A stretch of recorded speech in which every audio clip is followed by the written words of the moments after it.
Hello दोस्तों, मैं धीरेन स्वागत करता हूं आपका एग्ज़ाम स्टडी विद संगीता में। दोस्तों, आज के इस वीडियो में हम बात करेंगे फरवरी करंट अफेयर 2022 से।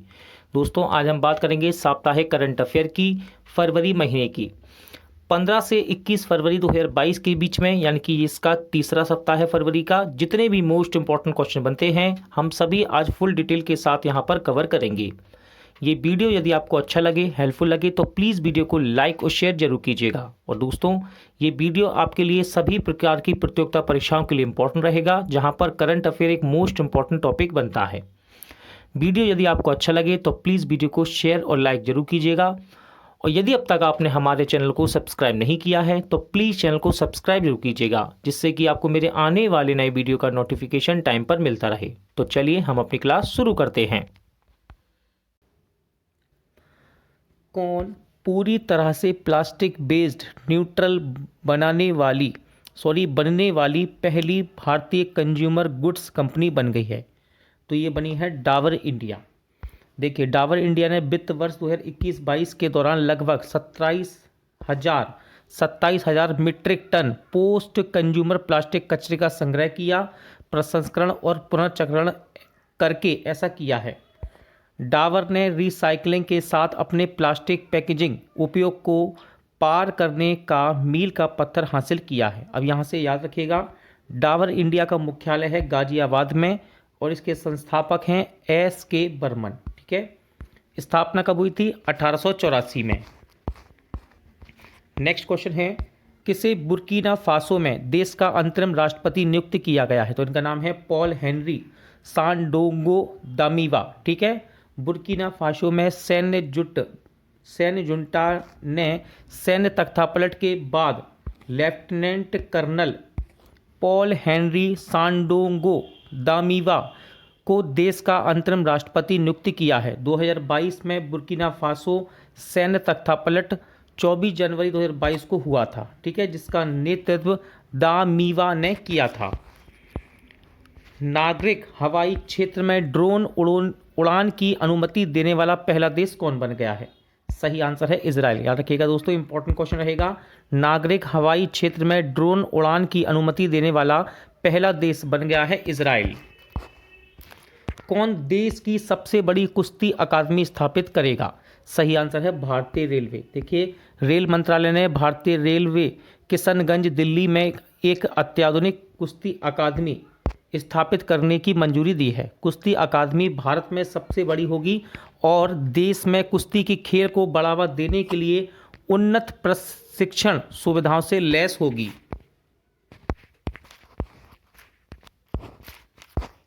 किसने ESPN क्रिक इन्फो अवार्ड्स में टेस्ट बैटिंग अवार्ड 2021 को जीता है?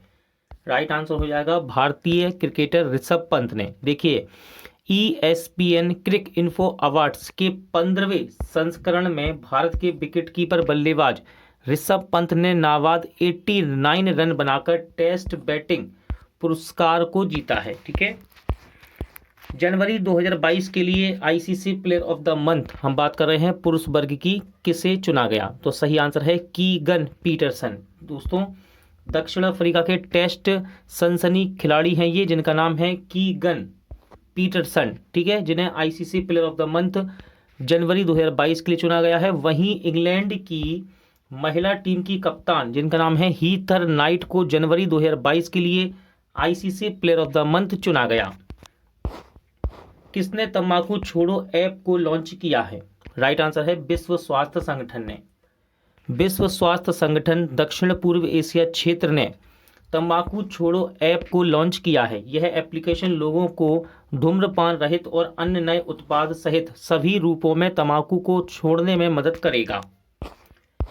एग्रीटेक ऐप कृषि नेटवर्क चलाने वाली कैल्टिनो एग्रोटेक प्राइवेट लिमिटेड ने किसे अपना ब्रांड एम्बेसडर बनाया है? सही आंसर है अभिनेता पंकज त्रिपाठी को। किसको? अभिनेता पंकज त्रिपाठी को। देखिए, इंपॉर्टेंट क्वेश्चन रहेगा, किसने अटल टनल को सबसे लंबी राजमार्ग सुरंग के रूप में मान्यता दी है? तो देखिए, वर्ल्ड बुक ऑफ रिकॉर्ड्स ने अटल टनल को सबसे लंबी राजमार्ग सुरंग के रूप में मान्यता दी है। ये क्वेश्चन इंपॉर्टेंट हो जाता है दोस्तों, तो इसके बारे में जितनी भी डिटेल है यहाँ पर हम कवर करेंगे इसे। वर्ल्ड बुक ऑफ रिकॉर्ड्स द्वारा अटल टनल को आधिकारिक तौर पर 1000 फीट से ऊपर दुनिया की सबसे लंबी राजमार्ग सुरंग के रूप में प्रमाणित किया गया है। अटल टनल लेह मनाली राजमार्ग पर पूर्वी पीर पंजाल हिमालयी रेंज में रोहतांग दर्रे के नीचे बनी है। यह राजमार्ग सुरंग है। यह लगभग 9.02 किलोमीटर लंबाई के साथ दुनिया में 1000 फीट से ऊपर की सबसे लंबी हाईवे सिंगल ट्यूब टनल है। ठीक है, ध्यान रखिएगा। किसे TTFI के संचालन के लिए प्रशासकों की समिति के अध्यक्ष के रूप में नियुक्त किया गया है? सही आंसर है गीता मित्तल को। देखिए, अब ये क्वेश्चन आपको समझ में नहीं आएगा, इसको पूरा सुनिए। देखिए, दिल्ली उच्च न्यायालय के जम्मू कश्मीर उच्च न्यायालय की पूर्व मुख्य न्यायाधीश गीता मित्तल को प्रशासकों की समिति का अध्यक्ष चुना गया है, जो table tennis federation of India यानी कि TTFI को चलाएंगी। ठीक है, ध्यान रखिएगा। किसे business standard banker of the year 2020-21 से नामित किया गया है? सही आंसर है संदीप बख्शी जी को। ठीक है, संदीप बख्शी जी को business standard banker of the year 2020-21 से नामित किया गया है। वे ICICI बैंक के प्रबंध निदेशक यानी कि MD और मुख्य कार्यकारी अधिकारी यानी कि CEO हैं। ठीक है, ध्यान रखना। कौन? Sandeep Bakshi. Global entrepreneurship monitor 2021-22 report में भारत किस स्थान पर रहा है? तो देखिए, इस रिपोर्ट में अपना देश भारत चौथे स्थान पर रहा है दोस्तों। ठीक है, दुबई एक्सपो में अनावरण की गई नई ग्लोबल एंटरप्रेन्योरशिप मॉनिटर 2021-22 रिपोर्ट में भारत एक नया व्यवसाय शुरू करने के लिए शीर्ष 5 सबसे आसान स्थानों में से एक है। भारत को विश्व स्तर पर चौथे स्थान पर रखा गया है। इसमें सऊदी अरब सबसे ऊपर है। ठीक है, ध्यान रखिएगा, सऊदी अरब सबसे ऊपर है और उसके बाद नीदरलैंड और स्वीडन का स्थान है। ठीक है, किसे वर्ष 2022-23 के लिए the institute of chartered accounts of India के अध्यक्ष के रूप में चुना गया है? तो उनका नाम है देवाशीष मित्रा। याद रखिएगा, देवाशीष मित्रा जी को 2022-23 के लिए the institute of chartered accounts of India के अध्यक्ष के रूप में चुना गया है। किसने सफलतापूर्वक पृथ्वी अवलोकन उपग्रह जिसका नाम है EOS-04 का प्रक्षेपण किया है? सही आंसर है इसरो ने, यानी कि इंडियन स्पेस रिसर्च ऑर्गेनाइजेशन ने। दोस्तों, इसरो ने एक पृथ्वी अवलोकन उपग्रह EOS-04 को और 2 छोटे उपग्रहों को वंचित कक्षा में सफलतापूर्वक लॉन्च किया है। याद रखिएगा, ये साल 2022 में इसरो का पहला लॉन्च मिशन है। ठीक है, इसलिए ये इंपॉर्टेंट है।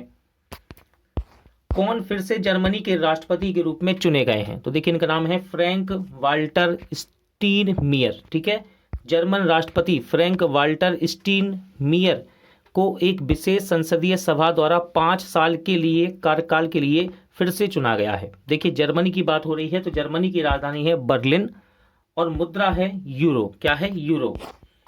अगला क्वेश्चन है, किसे एयर इंडिया का नया CEO और MD नियुक्त किया गया है? तो इनका नाम है इल्कर आईसी। ठीक है, इल्कर आईसी को एयर इंडिया का नया CEO और MD नियुक्त किया गया है। किसने वित्तीय रिपोर्टिंग में उत्कृष्टता के लिए ICAI पुरस्कार जीता है? राइट आंसर है रेलटेल ने।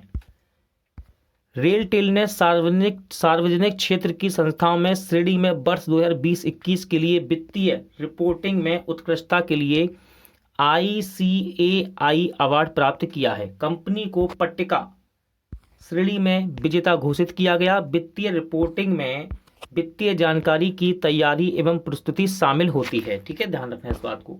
अगला क्वेश्चन है, किसे CBSE का नया अध्यक्ष नियुक्त किया गया है? तो उनका नाम है विनीत जोशी। दोस्तों, IAS अधिकारी विनीत जोशी को केंद्रीय माध्यमिक शिक्षा बोर्ड यानी कि central board of secondary education, जिसको हम शॉर्ट में CBSE कहते हैं, का नया अध्यक्ष नियुक्त किया गया है और इन्होंने IAS अधिकारी मनोज आहूजा को रिप्लेस किया है।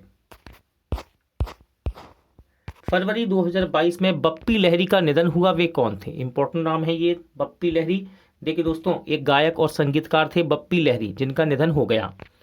वयोवृद्ध गायक और संगीतकार बप्पी लहरी का 69 वर्ष की उम्र में निधन हो गया। उन्हें प्यार से लोग बप्पी दा के नाम से जानते थे, ठीक है, ध्यान रखिएगा। गायक अपनी गोल्ड चेन के लिए जाने जाते थे। और दोस्तों याद रखिएगा, इनका असली नाम था अलोकेश लाहिरी, ठीक है, अलोकेश लाहिरी। अगला क्वेश्चन है, किसने प्राकृतिक खेती को बढ़ावा देने के लिए जीवा कार्यक्रम को शुरू किया है? सही आंसर है नाबार्ड, यानी कि national bank for agricultural and rural development की हम बात कर रहे हैं, नाबार्ड।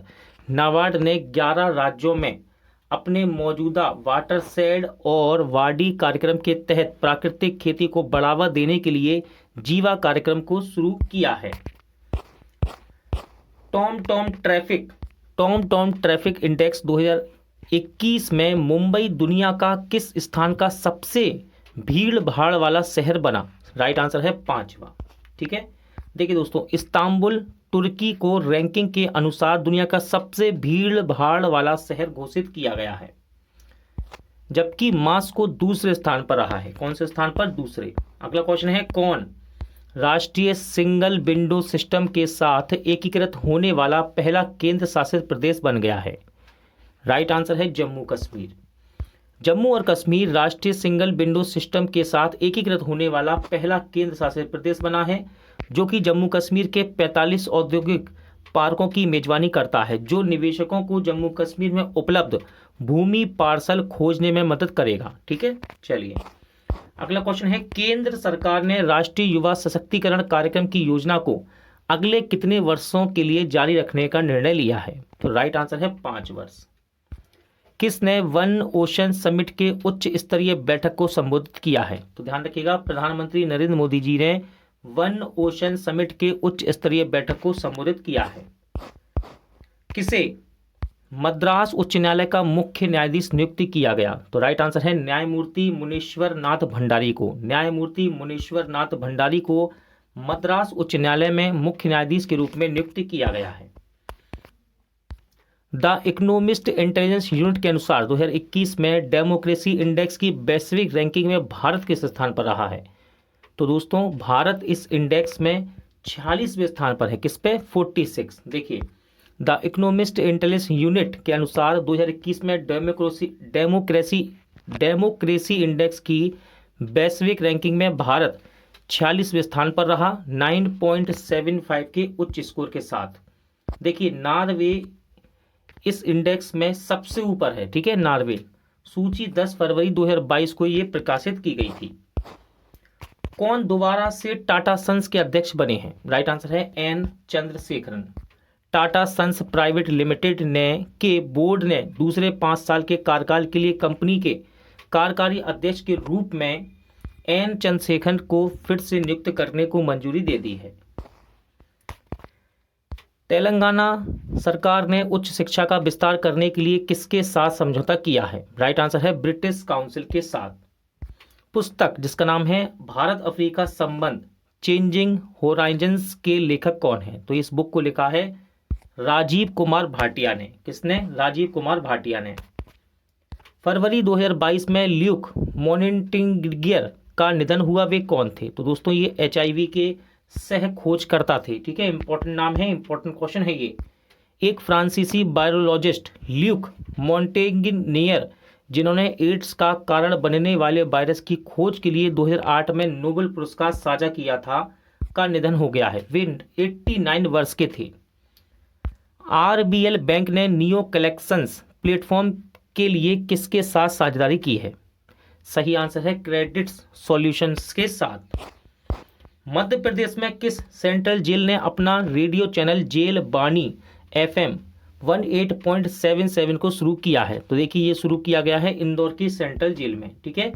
इस रेडियो चैनल के माध्यम से जेल में बंद कैदियों को दुनिया में हो रही घटनाओं के बारे में पता चलेगा। किसने बिहार में गंगा नदी पर लंबे रेल सह सड़क पुल का उद्घाटन किया है? सही आंसर है नितिन गडकरी जी ने। केंद्रीय सड़क परिवहन और राजमार्ग मंत्री नितिन गडकरी और बिहार के मुख्यमंत्री नीतीश कुमार ने संयुक्त रूप से बिहार में 14.5 किलोमीटर लंबे रेल सह सड़क पुल का उद्घाटन किया है। बिहार के मुंगेर क्षेत्र में NH333B पर गंगा नदी पर बहुप्रतीक्षित पुल का निर्माण किया गया है। फरवरी 2022 में राहुल बजाज का निधन हुआ, वे कौन थे? तो देखिए दोस्तों, इंपॉर्टेंट नाम है राहुल बजाज। ये बजाज ऑटो के पूर्व चेयरमैन थे, जाने माने उद्योगपति और बजाज ऑटो के पूर्व चेयरमैन राहुल बजाज का दोस्तों निमोनिया और दिल की बीमारी के कारण निधन हो गया। 2001 में तीसरे सर्वोच्च नागरिक पुरस्कार पद्म भूषण से इनको सम्मानित किया गया था।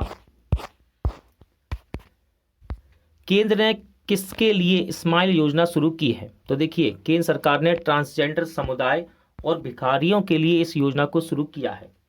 स्माइल का मतलब है support for marginalised individual for livelihood and enterprise. ठीक है, ये इसका फुल फॉर्म है। किसका? स्माइल का। नई अम्ब्रेला योजना का उद्देश्य ट्रांसजेंडर समुदाय और भीख मांगने के कार्य में लगे लोगों को कल्याणकारी उपाय प्रदान करना है। पुस्तक जिसका नाम है how to prevent the next pandemic को किसने लिखा है? तो इस पुस्तक के राइटर हैं बिल गेट्स। ठीक है दोस्तों, इंपॉर्टेंट बुक रहेगी, ध्यान रखिएगा। किसने लिखा है इस बुक को? बिल गेट्स ने। भारत सरकार ने तेलंगाना के मेदाराम जतारा महोत्सव 2022 के लिए कितने करोड़ रुपए आवंटित किए हैं? राइट आंसर है 2.26 करोड़ रुपए। 2022 में उत्सव 16 फरवरी से 19 फरवरी 2022 तक आयोजित किया जा रहा है। कुंभ मेले के बाद मेदाराम जतारा भारत का दूसरा सबसे बड़ा मेला है, ध्यान रखिएगा। ठीक है, इसलिए इंपॉर्टेंट है। मेदाराम जतारा देवी समक्का और सरलम्मा के सम्मान में आयोजित किया जाता है। किसने पंचतंत्र का पहला रंगीन स्मारक सिक्का लॉन्च किया? सही आंसर है हमारी वर्तमान वित्त मंत्री निर्मला सीतारमण ने। वित्त मंत्री निर्मला सीतारमण ने security printing and meeting corporation of India limited के 17वें स्थापना दिवस के अवसर पर पंचतंत्र का पहला रंगीन स्मारिका सिक्का लॉन्च किया है। अगला क्वेश्चन है, किसने बेस्ट टू हेल्थ क्रिएशन कार्यक्रम को शुरू किया? सही आंसर है सिडबी। भारतीय लघु उद्योग विकास बैंक, हम इसको हिंदी में कहते हैं, और सिडबी का फुल फॉर्म है small industry development bank of India, ने पश्चिम बंगाल के सुंदरवन में महिलाओं के लिए बेस्ट टू वेल्थ क्रिएशन कार्यक्रम को शुरू किया है। इसमें महिलाएं फिश स्केल्स से आभूषण और शोपीस बनाएंगी। ठीक है, ध्यान रखिएगा इसको। नेक्स्ट क्वेश्चन है, पुस्तक human how the United States abandoned peace and reinvented war के लेखक कौन है? तो इस बुक को लिखा है सैमुअल मोयन ने। किसने? सैमुअल मोयन ने। दोस्तों, आज का वीडियो यहीं एंड होता है। उम्मीद करता हूं आपको सभी क्वेश्चन अच्छे लगे होंगे, समझ आए होंगे। पूरा वीडियो देखने के लिए धन्यवाद। जल्द मिलते हैं नेक्स्ट वीडियो के साथ।